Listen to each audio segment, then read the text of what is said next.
Hi, so welcome back. So on this video I'm just going to show you how to do a personalised product, so whether it be a door sign or a dog collar or something like that you want to either add a name to or add a message onto. I'm going to show you how we can create that for the customer.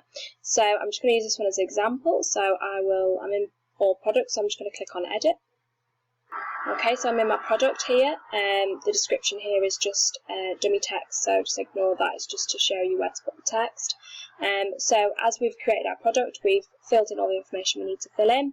So if we go to the right hand side here, we've got the categories that we filled in previously. There is now a category that says personalised products there. So all we need to do is tick that personalised product button and just click update. Okay, and once it's updated, you'll now see the product's updated. You can view the product. You can either view it here or view it there. So if we just click View Product, it now comes up with your product, and here it says, would you like to personalise this product?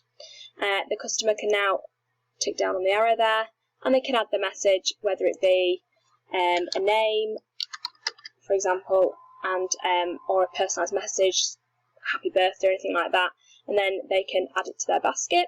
So once they click add to basket, it will then load and go into their basket. And as you can see here, it's got the message there of what they'd like written on it. And then once the invoice is then sent through to you, there will also be the message on there as to what they'd like written on their product. They can leave it blank, and that just means that there won't be anything written on there for them.